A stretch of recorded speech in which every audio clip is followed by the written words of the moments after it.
Let's do it. All right, I'm up first today. The past week, we saw middle school counselors in Mississippi sending a home letter to parents titled, "Why Do Girls Suffer from Body Image?" Stating, quote, "Body image is a measure of one's attractiveness and often emerges as a desire to adhere to an ideal body shape. Girls are more likely to have a negative body image than boys. Girls with a good body image are more likely to have good physical mental health." And it ends with, "We, the counselor of South Haven Middle School, would like to provide healthy literature to your daughter on maintaining positive body image and also providing girls with shapewear, bras, and other health products." So, my question, are these counselors idiots with good intentions? Or is this just another example of over sexualizing our girls? I actually want to start with Ellen Dull. What do you think, Oh Ellen? my gosh. All right. I love to see the progression of the way that we handle, girls being over sexualized in school. It's like first we're not allowed to wear spaghetti straps because, shoulders are the ultimate sin. And then we have to come in wearing like Kim K Skims or whatever. That's insane. That's so crazy. So that is reactionary, right? You're taking care of a problem, you are trying to paint over the problem. So, give them things that temporarily make them feel better, which makes it was going to make them feel worse. They're like, how you Yep. could help your body image by continuing to cut like, To you yeah, know, point change the out way their that body you image. Mhm. to point out your body image. Yeah, so I think that's absolutely insane if that were to be rolled out to, I can't imagine when I was 16 if that was the solution. I think that's terrible. I think it's Yeah. a terrible idea. I don't know who did Robbie, this. what do you think? Good intentions, poor implementation. Because, like Ellen was saying, body positivity, body image issues aren't corrected by altering your appearance. They need help overcoming what the media projects on them, what the media tells them they should look like to be beautiful. I agree with education and literature, but I don't really agree with the shaping garment. If my daughter would have shown interest in this kind of program when she was in middle school, I would have had a long talk with her to collect her thoughts about the letter and if she has any body image issues. Yeah. All right, Liz, what do you think? So one, I do appreciate that they sent a letter out first versus taking it upon themselves to just start giving out Spanx, Skims, whatever to these young girls. But I am highly offended by this, Hmm. especially since they are assuming one that that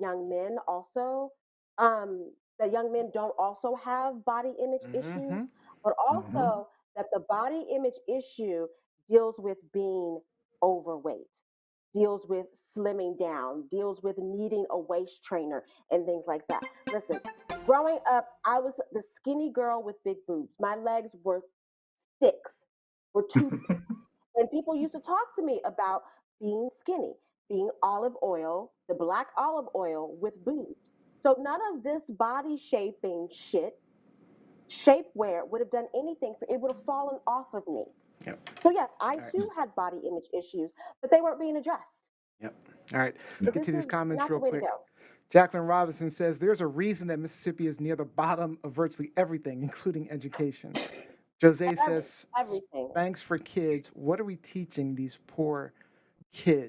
ridiculous. Yeah.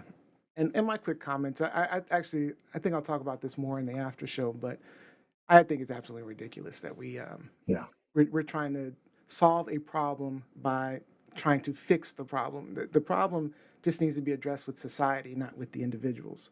So, Yeah. all right, that is it for that Oh, one. All right, let's see. Is this, hold let me up. do it. Is this true, Truth, lies, lies, or shenanigans. shenanigans? This is ridiculous. This is absolute This is shenanigans. shenanigans. Shenanigans. Lies Shenanigans. and Shenanigans. shenanigans. I got you with lies, Ellen. You say lies and shenanigans. Yeah. And Yeah.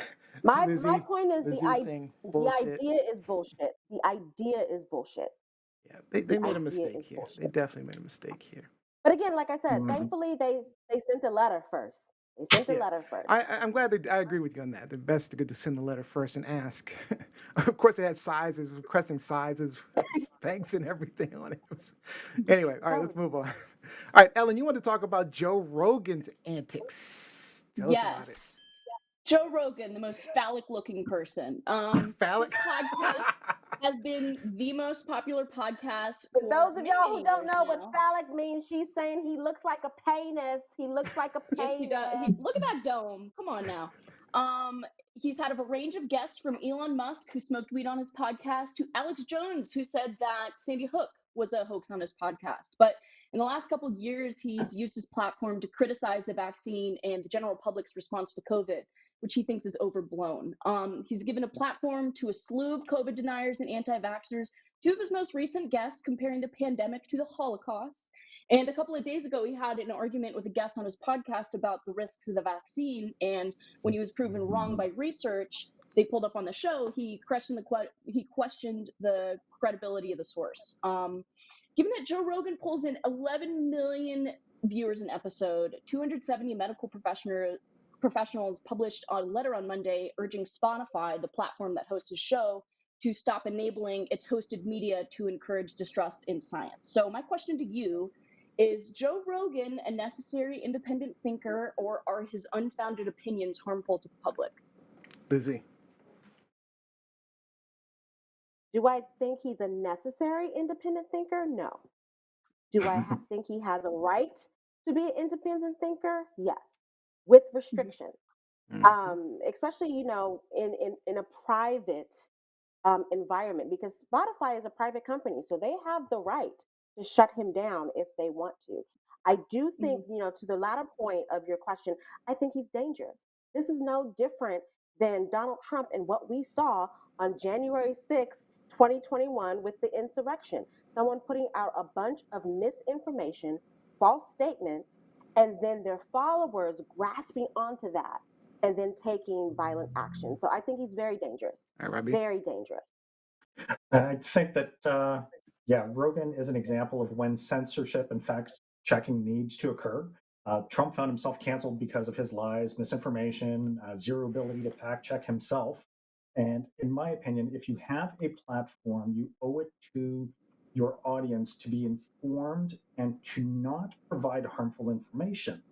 But like Liz was saying, as a private organization, I find it interesting that Spotify has removed other episodes from hosts on its platform where COVID misinformation was spread, but they haven't done so with Joe Rogan. And they've also removed some of Joe Rogan's episodes that had conspiracies, misinformation, but not his anti-COVID stuff. It's I will shitty. say 11 million downloads is pretty powerful financially. So I'm not surprised that Spotify is acting like this. But with that being said, he could go on any podcast platform, just like we are. We can go on any platform. I mean, if they move us from Spotify, then we still have Apple Podcasts, we have Facebook, and all the other platforms. But 11 million is a lot to fight with. What were your Ellen? What were your thoughts? You have give you 15 seconds. Go ahead. Yeah, I mean, I used to listen to Joe Rogan like 4 or 5 years ago when he would have, he was a really popular interviewer. People really liked his interviews because he would have people on and he would get them to talk. But I think he's totally bonkers. Like, he is off his rocker. And I think that so many people look up to him because he's fit and he's successful. He's the highest paid podcast host ever. And they look to him and eat up everything that he says. He has a lot of really dedicated listeners, amongst my age group at least. So I think, like Liz said, he has a right to be an idiot, but I think that Spotify should step in somewhere. Like you've said, they've removed some of his podcasts. They've removed over 40 of his podcasts. So yeah, I think that they just need to be more consistent with that. Yeah. All right, so quick comments online. We've got Jose. Oh, Lizzie Enders said, most phallic-looking person. Ha. Jose, it's not about giving the right information. It's all about money. She agrees with Ellen Dole. All right, so. And that concept should piss us off because we haven't yet been flagged by Spotify, right? TLS has not been flagged by Spotify yet. However, we have been flagged by Facebook on numerous occasions, YouTube, TikTok, for the most innocuous things, the most innocent things. And then here you have this guy spewing out all of Lying. this misinformation. It's ridiculous. All right. Again, Is this truth, it's all bullshit. lies, or shenanigans? The truth, lies, or shenanigans? Lies. Lies. Lies Oh and yeah, where's my shenanigans. lies? I haven't Lies lied and one. shenanigans. Lies That and one works too, Liz. Oh, the Yeah. devil is full of lies. Yeah. The devil is full of lies. All right. Should put Joe's face on there. Put Joe Rogan's face on. All right. Oh, Rogan. All right. We've got Robbie. Robbie, you're up next. What's up with Ronald McDonald? All right. So earlier this week, Ronald McDonald House Charities in Vancouver, BC, sent a letter to all of the families of patients that a vaccine mandate would be in place as of January 17th.